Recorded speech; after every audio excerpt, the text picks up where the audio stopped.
Eh bien, coucou les gars, de retour pour une nouvelle vidéo. Alors, si vous êtes nouveau sur la chaîne, n'hésitez pas à vous abonner, à activer la cloche de notification et à partager.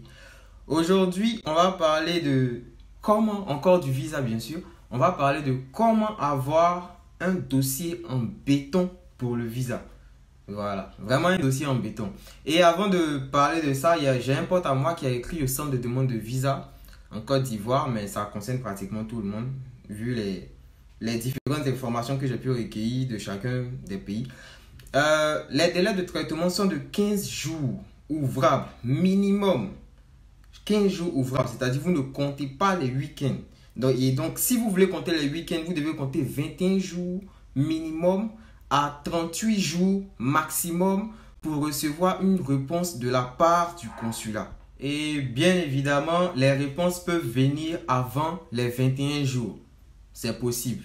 Vous avez vu la plupart des refus là-bas, là. Ça n'a pas attendu les 21 jours avant de venir. Voilà, ça peut venir bien avant les 21 jours. Comme ça peut venir aussi après les 21 jours. Parce que ce qu'il faut savoir, actuellement, on est en haute saison. Pour ceux qui ont l'habitude de voyager, ils le savent. Lorsqu'on arrive à partir de mai jusqu'au mois de septembre, c'est la haute saison. C'est-à-dire, il y a beaucoup de demandes de visa.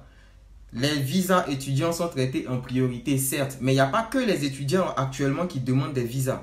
Il y a certains qui sont là, qui veulent refaire leur carte de résident, certains qui veulent aller rejoindre leur famille et tout, et tout, et tout. Donc vraiment, c'est une haute saison, c'est-à-dire qu'il y a une période, c'est une saison intense de demande de visa. Donc il peut y avoir un léger décalage dans le traitement. Tout ce que vous pouvez faire, c'est de patienter. Donc patienter. Et puis en même temps, le retard peut s'expliquer par le fait que actuellement, presque toutes les institutions, si je peux le dire ici, sont fermées. Même moi, actuellement, je n'ai pas encore pu faire mon inscription parce que mon université est fermée jusqu'au 21 août. Actuellement, le CROUS a arrêté de travailler, c'est-à-dire ils sont en vacances jusqu'à, je crois, au 21 août et tout. Donc, sûrement aussi, c'est tout ça qui fait qu'ils ont un léger problème pour pouvoir, comme on appelle, faire des vérifications et tout. Mais les gars, patientez. Patientez. Si ça dure ou ça ne dure pas, ça n'influence en rien la réponse que vous allez avoir. Voilà. Moi, je suis quelqu'un là, je suis toujours très optimiste dans ma vie. Je dis, on ne va pas au visa pour échouer. Si vous mettez dans votre tête que ouais, les gens sont en train d'avoir des refus et tout, donc vous pouvez être refusé. Si vous mettez dans votre tête que vous allez échouer au visa là, c'était mieux de ne pas déposer. Franchement. Bref, c'était une parenthèse. On revient au vif du sujet après le générique.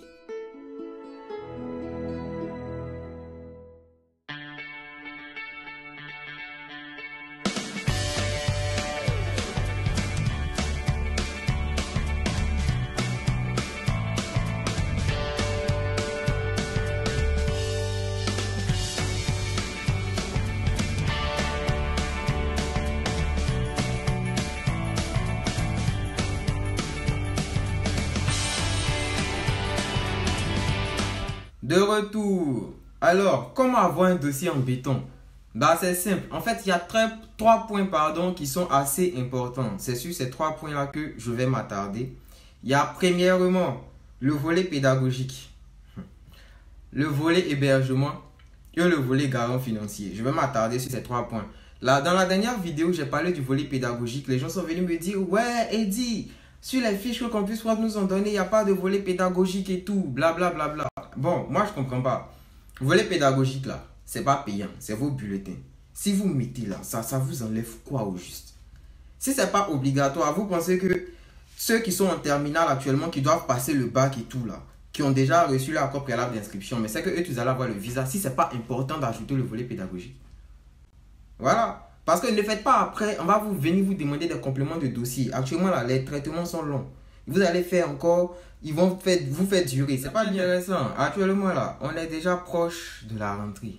Donc, faites tout en conséquence. Parce que vous dites que ouais, les bulletins, c'est seulement au niveau de Campus France. Mais si c'était seulement au niveau de Campus France, là, la vie CAC, la vie de, comment on appelle, de l'agent Campus France, là, vous pensez que c'est sur lettre en écrit pour envoyer au consulat? Non! C'est sur le compte de Campus France que ça se voit. Lorsque vous remplissez votre formulaire d'études, votre formulaire de demande de visa, on demande votre numéro EEF, n'est-ce pas? C'est le numéro de Campus France. Donc si c'est mentionné qu'il faut un complément de dossier parce que vous n'avez peut-être pas ajouté un diplôme, il y a une année en cours qui était obligatoire qu'on vous a demandé d'ajouter, que vous n'avez pas ajouté, le consulat va encore vous appeler. Actuellement, le délai moyen c'est 21 jours. Vous allez venir faire 21 jours, là, on va faire plus dessus encore. C'est pas intéressant, les gars. Et puis, en général, là, pour les années où il faut, comment dire, forcément le bulletin de l'année en cours, c'est les années de diplôme. Ceux qui sont L3 vont remarquer, même quand ils sont acceptés en L3, on leur demande de valider la L3. Ça, il y a plein de gars qui m'ont écrit cette année. C'est pas partout, mais en général, dans les années de diplôme, on demande à ce que vous validez l'année en cours, malgré que vous postulez pour le même niveau. Ça, là, comme ça, là, toi, tu vas pas ajouter ton volet pédagogique.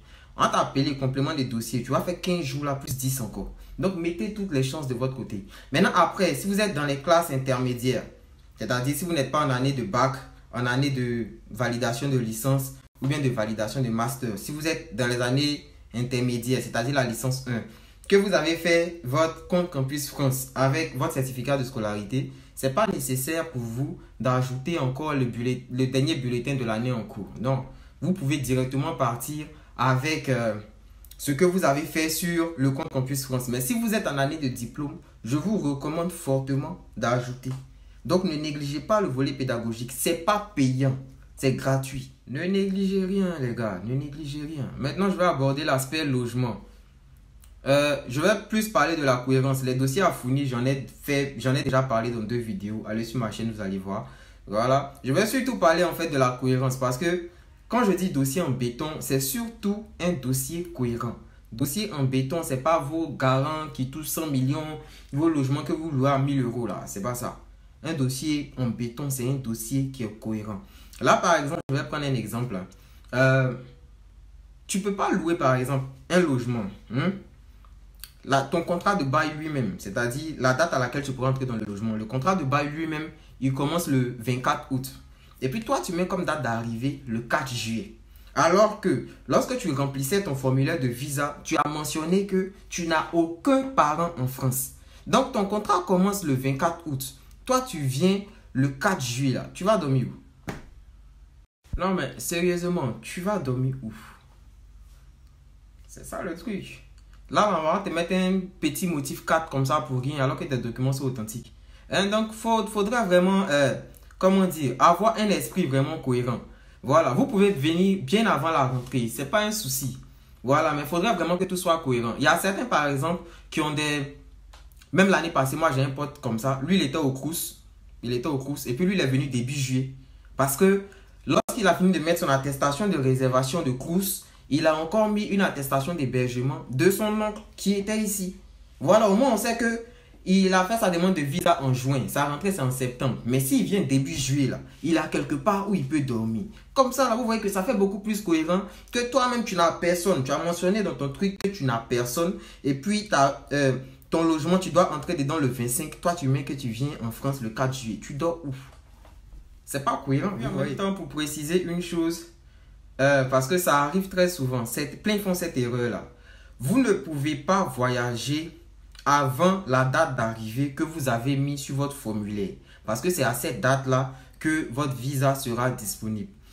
Il est dit disponible. Sera par exemple, entré en vigueur. Vous ne pouvez pas mettre par exemple votre date d'arrivée, c'est le 21 août. Et puis vous allez prendre votre billet d'avion pour le 15 août. Ça ne va pas marcher. Je dis ça parce que l'année passée, moi j'ai vu un cas comme ça. Le gars, il avait eu son visa et tout. Maintenant, bon, il s'est dit qu'il a le visa, donc ça marche. Donc il a pris un vol avec escale. C'était quoi là? Air Maroc, si je ne me trompe pas, oui. Pour s'arrêter au Maroc avant de venir en France. Alors que entre la Côte d'Ivoire et le Maroc, il n'y a pas de visa. Du coup, quand il est arrivé à l'aéroport, on a juste regardé son passeport. On n'a même pas regardé son visa pour France. Puisqu'il devait descendre d'abord au Maroc. Il est venu, il a pris son avion, il est descendu au Maroc. Quand il était temps de revenir en France ici, il a été bloqué. Quand il était temps de revenir en France ici, il a été bloqué à l'aéroport. Donc, d'abord, ça fait qu'il fallait lui prendre un nouveau billet d'avion pour la France avec la date qui figure sur son passeport. Et puis, il a fallu rester au Maroc parce qu'il a décollé 2 semaines avant la date d'arrivée qu'il avait mis sur son formulaire de demande. Donc là encore, tout l'argent qu'il avait sur lui, là, il a fini ça au Maroc dans l'hôtel. Du coup, je ne vous conseille pas ça. Si vous êtes trop pressé, mettez une date d'arrivée proche. Tant que le dossier est cohérent, comme je l'ai dit, si vous avez un endroit où rester, si vous voulez là, rentrer la Sanakhet le 2, vous la venez le 1er août. Ça ne va pas influencer votre dossier en quoi que ce soit. Voilà, mais voyagez seulement à la date à laquelle vous avez rempli le formulaire. Si vous dites que vous allez, votre date de départ, c'est-à-dire votre date d'arrivée ici en France, c'est le 20 août. prenez votre billet d'avion pour le 20 août, pas avant. Sinon, vous allez faire des dépenses pour rien. Maintenant, pour parler de ceux qui ont des attestations Crous.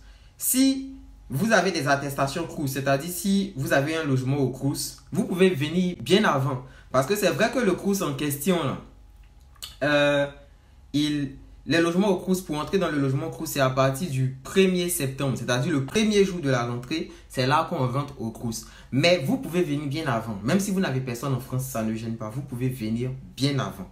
Votre attestation de réservation Crous commence le 1er septembre. Vous pouvez venir le 20 août. Il n'y a pas de problème.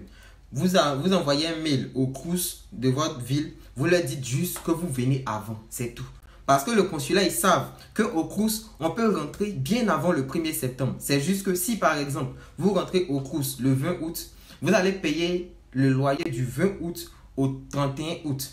Et à partir de septembre, vous allez payer le loyer normal. C'est tout. Le consulat, ils le savent. Donc, pas besoin de réservation d'hôtel encore. Avant de faire ça, de grâce, écrivez au Crous pour leur dire que vous comptez arriver avant le 1er septembre. S'ils ont donné leur OK, vous pouvez faire votre demande sans réservation d'hôtel. Mais s'ils ne sont pas d'accord, ajoutez réservation d'hôtel dessus pour ne pas avoir des surprises désagréables après. Parce que de toute façon, au consulat, ils vont vérifier. Mais ils savent que c'est possible de rentrer au Crous bien avant la date qui est indiquée sur l'attestation de réservation Crous. Ça, ils le savent. Mais par mesure de prudence, moi, je vous conseille personnellement, écrivez d'abord au Crous. Vous leur dites que vous allez venir bien avant. Et lorsqu'ils vous disent que oui, il n'y a pas de problème, que vous pouvez venir par exemple le 20 août, vous faites une capture d'écran du mail en question, de la discussion avec le Crous, vous imprimez et puis vous joignez ça dans votre dossier visa. Comme ça, ça vous évite de faire une réservation d'hôtel et puis gaspiller l'argent pour rien. Si le Crous n'est pas d'accord, vous faites votre réservation d'hôtel peut-être de 2 semaines ou de 10 jours. Vous venez. Et puis voici une autre chose aussi que je vous conseille. Dès maintenant aussi, écrivez aux universités pour leur demander si elles peuvent vous accorder des attestations d'arrivée tardive. Demandez, même si votre dossier est déjà au consulat. Au moins, vous allez être situé. S'ils vous accordent des attestations de rentrée tardive, si vous n'avez pas le visa, vous aurez encore le temps de postuler. Parce que si vos réponses tombent le 26 août, alors que sur l'accord préalable d'inscription, date limite d'arrivée, c'est marqué 9 septembre, vous n'aurez jamais assez de temps pour avoir votre visa avant ce délai. Et si ce délai passe, même si vous avez le visa, vous ne pourrez pas vous inscrire ici à votre arrivée. Et là, au renouvellement du titre de séjour, ce sera compliqué. Parce que tu es venu pour études, mais tu n'as pas de justificatif étudiant. Il y a problème. Si on demande un test d'assiduité, tu ne pourras pas renouveler. Donc, dès maintenant, ce n'est pas que genre... je vous dis que vous n'allez pas avoir le visa ou quoi que ce soit, mais pour être prudent, demandez ça déjà aux universités. Comme ça, si c'est un refus, si vous avez un refus de visa, vous avez le temps de pouvoir, refaire un autre dossier. Parce que l'attestation en général, quand ils mettent ça vers octobre, j'envoie date limite d'arrivée. Au moins, si vous avez eu un refus de visa, par exemple le 26 août, vous avez jusqu'à octobre pour avoir le visa. Donc, vous allez joindre l'attestation dérogatoire là, dans votre demande de dossier visa. Demandez ça dès maintenant. Parce que comme je le disais, c'est parce que je ne peux pas mettre la capture de ce que mon ami a demandé au centre de demande visa parce que c'est un peu long. Mais ils ont bien précisé que le délai d'attente, le délai de traitement ne signifie pas que le visa sera accordé. Voilà. Si parmi vous, il y a plein qui sont à plusieurs demandes de visa, ils le savent. Si le dossier visa fait 1 semaine, 1 mois, 2 mois au consulat, cela ne veut pas dire que tu n'auras pas le visa ou bien cela ne veut pas dire que tu auras forcément le visa. Non. Donc, demandez dès maintenant pour être prudent. C'est dans votre intérêt. Maintenant, pour venir au niveau garant, je vais parler parce qu'il y a un cas dont j'ai oublié de parler, qu'on m'a rappelé d'ailleurs. Il y a certains parmi vous qui ont des hébergements provisoires, c'est-à-dire des hébergements de 3 mois, mais qui ne savent pas exactement, vu qu'ils ont des hébergements de 3 mois, hébergements gratuits, ils ne savent pas s'ils doivent faire une attestation de virement irrévocable de 315 € ou de 615 €. Si c'est un hébergement provisoire que vous avez, c'est-à-dire un hébergement pour 3 mois et que c'est mentionné et tout sur l'attestation d'hébergement, faites une attestation de prise en charge de 615 €. Ça, faites. Ce n'est pas parce que vous allez habiter chez quelqu'un pendant 3 mois que vous allez faire attestation de prise en charge de 315 €. Ça ne fait pas cohérent. Parce qu'après les 3 mois, là, avec vos 315 €, vous allez louer quel logement? Vous allez manger avec quoi? Il y a problème. Donc, si vous avez un hébergement gratuit pour une durée de 3 mois AVI 615 €. Et puis encore, pour la troisième fois, je vais parler de comment savoir que le garant est solvable. S'il vous plaît, parce que la précédente vidéo, j'en ai parlé, mais j'ai quand même vu en commentaire des gens qui sont venus me poser des questions. Alors que j'ai très bien montré comment faire pour avoir un garant solvable. J'ai très bien montré. Je vais encore répéter. Voilà. Quand je dis dans la vidéo et puis on me pose en commentaire, je ne réponds pas parce que tout est déjà là. On doit gagner en temps. Un garant est solvable lorsque il touche au minimum le triple de ce qu'il doit vous envoyer. Si minimum triple là, vous ne comprenez pas, son salaire là, divisé par 3. Ce que vous allez trouver là, c'est ce qu'il doit vous envoyer. S'il touche 1800 €, faites 1800 € là, divisé par 3. Ce que vous trouvez là, c'est le maximum que le garant peut vous envoyer. Si ça ne suffit pas, prenez un deuxième garant. Prenez un deuxième garant. Actuellement là, vous voyez que la rentrée est déjà là. La rentrée est là. Hein. Il y a certains qui vont rentrer le 29 août. Nous, on rentre le 2 septembre. Mais c'est déjà là en fait. Quand on regarde un peu les délais d'attente et tout là. Donc, faites le maximum pour qu'il n'y ait pas d'ambiguïté sur vos demandes de visa. Mettez toutes les chances là de votre côté. Si le garant il ne suffit pas, prenez un deuxième garant. Donc, c'est simple. Garant solvable, ce n'est pas sorcier. S'il touche 1900 €, c'est bien. 1900 € là. Faites diviser par 3. Et puis, j'insiste. Quand je dis 1900 €, je veux dire, c'est vraiment ce qu'il touche quand on finit d'enlever toutes les taxes. 1900 €, c'est ce qu'il doit toucher quand on finit d'enlever toutes les taxes. Parce que c'est ça qui vient dans sa main. Hein. S'il touche 2500 € par exemple, hors taxes, ce n'est pas les 2500 € qu'il prend pour se nourrir. Non. Voilà. Mais après les taxes là, ce qu'il touche, c'est sur ça que vous faites le calcul en fait. Donc si après les taxes, il touche 1900 €, c'est simple. Vous faites 1900 € là, divisé par 3. Ce que vous allez trouver, c'est le maximum, vraiment le grand maximum que le garant puisse vous envoyer. C'est tout. C'est pas sorcier. Je dis bien après taxe. C'est ça qui est important. S'il il a un salaire de 2500 € hors taxe, ce n'est pas 2500 € divisé par 3 que vous faites. Parce que je le répète, quand on ne compte pas les taxes, ce n'est pas vraiment les 2500 € qu'il perçoit. Mais quand on finit d'enlever les taxes, c'est qu'il perçoit là. Si c'est 1900 €, vous divisez et tout, c'est simple. En fait, j'évite de parler de thème salaire brut, salaire net parce que moi-même ça me mélange. Donc, je préfère parler de taxes et hors taxes.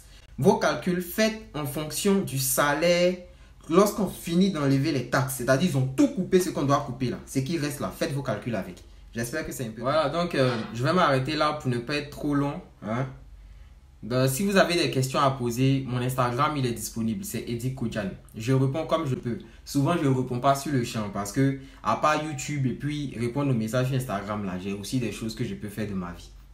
Mais en tout cas, je réponds aux messages, posez vos questions. C'est lorsque je remarque qu'il y a plusieurs questions qui reviennent que je fais des vidéos. Voilà, donc s'il y a des thèmes que vous n'abordez pas, que vous ne comprenez pas, ne vous sentez pas bête. Ne vous sentez pas bête. Voilà. Dans tous les cas, je vais reprendre en vidéo. Tout le monde ne peut pas tout maîtriser. Donc, abonnez-vous à mon compte Instagram, posez vos questions. Je répondrai comme je peux. On est ensemble, les gars.